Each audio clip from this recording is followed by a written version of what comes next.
2년 전 수많은 시청자를 울리고 웃겼던 MBN 현역가왕이 대단원의 막을 내리던 밤을 기억하는가.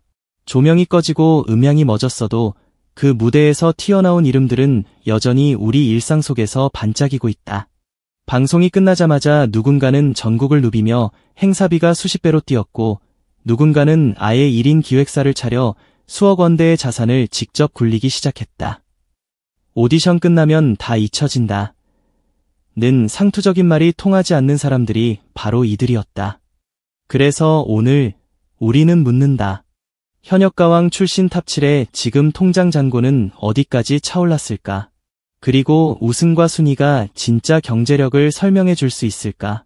아래 추정치는 공개 기사와 방송 인터뷰, 지자체 발표, 기업 보도자료 등 확인 가능한 자료를 바탕으로 업계 표준 단가와 일정 규모를 교차 적용해 산출한 분석이다. 구체 수치는 시점과 계약 조건에 따라 달라질 수 있으나 흐름과 판세는 분명하다. 이들의 삶은 2년 전과는 완벽히 다른 속도로 질주하고 있다. 별사랑부터 보자. 그녀의 순위는 결코 그녀의 현재 가치를 대변하지 않는다. 현역가왕에서 별사랑은 무대를 즐길 줄 아는 독보적 캐릭터였다. 폭발과 절제, 진심과 유쾌함 사이를 오가는 무대 연출은 트로트는 신나야 한다는 고정관념을 넘어 트로트는 이야기여야 한다는 믿음을 증명했다. 방송이 끝난 뒤 그녀가 고른 길은 단일 무대 의존이 아니라 멀티트랙이었다. 고정 패널, 전국 투어 라인업, 라디오 DJ. 라디오의 고정 출연료는 안정적 현금 흐름을, 방송과 투어는 이벤트성 고수익을 만든다. 여기에 지방축제와 팬덤 중심의 소규모 행사가 페이스메이커처럼 붙는다. 업계 평균 단가로 환산하면 지방 문화행사 한 회 약 700만 원 안팎, 연 20회만 소화해도 공연 수익만 1억 4천만 원을 넘긴다. 라디오와 방송 고정, 간헐적 MC 패널 수당을 더하면 연간 총 매출은 1억 5천만 2억 원 구간에 안착한다. 무엇보다 중요한 건 변동성 관리다. 별사랑은 한 방을 기다리는 가수가 아니라 여러 갈래로 소득을 설계한 사업가형 아티스트다. 그래서 거친 바람이 분다 해도 배가 뒤집히지 않는다. 꾸준함은 자산이 되고 다변화는 보험이 된다. 그녀의 인생 역전은 단번의 반전이 아니라 매일의 복리로 쌓인다. 마리아의 경우는 완전히 다른 서사다. 금발의 외모에 한국어 딕션으로 꿰맨 정서, 이질과 친밀의 경계를 허물던 무대는 글로벌 트로트라는 낯선 단어를 우리 입에 올려놓았다. 방송 직후 그를 향한 러브콜은 단순한 섭외가 아니라 브랜드의 선택이었다. 건강가전 모델로 발탁된 것은 우연이 아니다. 건강, 진정성, 국제성이라는 키워드가 마리아라는 인물 안에서 단단히 결합했기 때문이다. 광고 1회 계약 단가는 5천만 8천만 원대가 거론되고 전국 행사 단가는 800만 1천만 원대를 형성한다. 연 20회만 소화해도 공연 매출이 약 2억 원, 여기에 고정 방송과 광고 누계를 얹으면 3억 원대 총 매출이 가시권이다. 그러나 마리아의 진짜 가치는 숫자만으로 포착되지 않는다. 그는 외국인이지만 한국 트로트를 가장 성실히 공부하는 학생이자 한국 정서를 가장 정확히 번역하는 해석자다. 팬미팅은 국경을 건너고 협업은 장르를 넘어선다. 수입 흐름이 안정화되면 그 다음은 IP다. 목소리, 언어, 스토리 자체가 브랜드가 되는 순간 그는 광고 모델을 넘어 문화 파트너로 격상된다. 그래서 마리아의 커리어는 아직 서막일 뿐이다. 글로벌이라는 단어의 무게가 매출표를 바꾸는 날은 이미 시작됐다. 박혜신은 숫자보다 신뢰라는 키워드로 설명된다. 2009년부터 무대에서 단련된 베테랑. 현역가왕 무대에서 보여준 것은 과장된 기교가 아니라 호흡과 공감, 대체 불가능한 안정감이었다.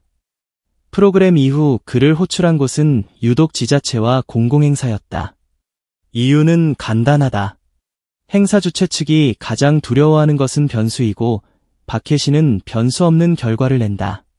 방송 전 데뷔 행사 단가가 500만 800만 원 이상으로 상승했고 연 30회 내의 출연이라면 공연 매출만 2억 4천만 원 안팎이다. 명예 홍보대사 위촉과 캠페인성 출연, 지역 방송 협업까지 포함하면 보수적 추산으로 연매출 3억 원대, 누적 자산은 착실히 체중을 늘린다. 그의 비결은 속도가 아니라 밀도다. 빠르게 뜨는 대신 오래 남고 요란하게 흔드는 대신 단단히 붙든다. 그래서 박혜신의 커리어 곡선은 가파르지 않아도 낙폭이 없다. 시간이 지날수록 신뢰가 복리로 붙는다. 그리고 신뢰는 어떤 시장에서도 가장 비싼 통화다. 리는 이 라인업에서 가장 해석이 까다로운 인물이다. 이미 정상에서 내려와 도전이라는 이름으로 트로트 오디션을 밟은 전례 드문 선택. 발라드 퀸이 트로트를 부르는 순간 익숙함은 낯설미 되고 낯설음은 새로운 기대가 된다. 평가가 엇갈린 건 오히려 건강한 신호였다. 논쟁은 주목을 낳고 주목은 시장을 움직인다. 리는 이후 발라드와 트로트를 넘나드는 새 리스트로 단독 공연을 열었고 좌석 점유율은 95%를 웃돌았다. VIP 좌석가 12만 원을 기준으로 한 회당 1억 원대 매출이 가능한 구조. 방송, 행사, OST 광고를 교차하면 연매출 5억에서 7억 원 구간이 유력해진다. 다만 린의 포지션은 오디션으로 올라선 이 아니라 오디션을 매개로 확장한 애에 가깝다. 이미 축적된 브랜드, 음원 저작권, 장기 팬덤의 자산을 감안하면 누적 자산 총량에서 린은 여전히 상이다. 단, 오늘의 질문이 현역가왕 이후 누가 더 많이 올렸나라면 리는 기존 고지 방어와 확장이 핵심 문장이다. 새로운 골짜기를 파는 대신 기존 산맥을 더 길게 이어붙였다. 가장 현명한 재배치, 그래서 가장 적은 위험. 김다현의 곡선은 반대로 초고속 상승선이다. 어린 나이, 그러나 무대에서의 완성도와 서사의 설계는 어른의 그것보다 치밀했다. 탈락 위기에서 부활한 순간 그는 기회는 준비된 자에게만 미소 짓는다는 문장을 방송의 한복판에서 입증했다.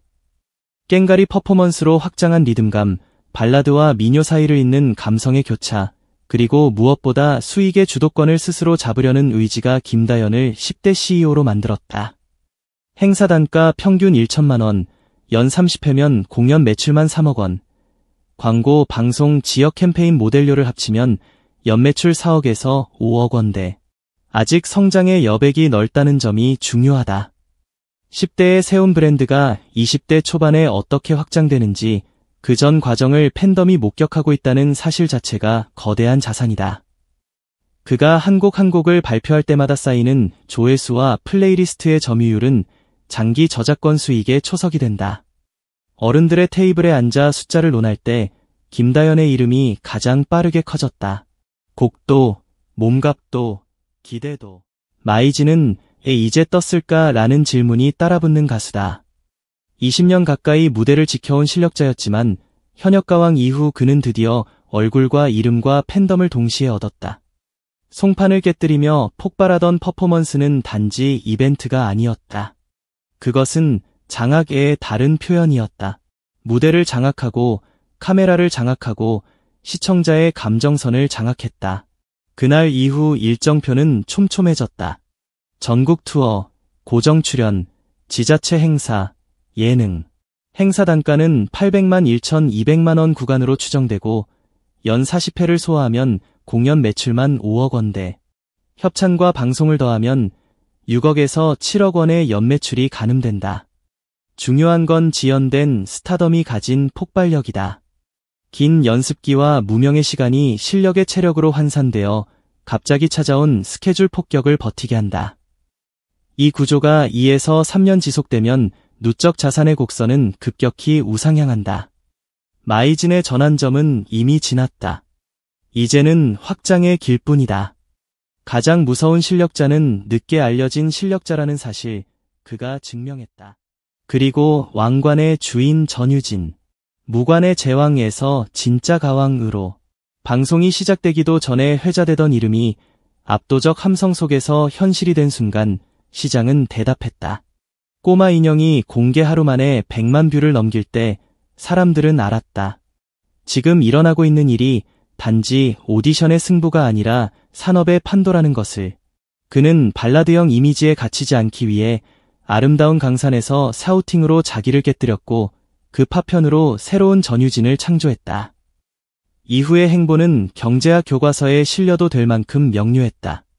메인 멤버로 투어 라인업을 고정하고 프랜차이즈 광고 모델로 소비재 시장에 진입하고 1인 레이블을 설립해 수익 배분의 주도권을 손에 쥔다.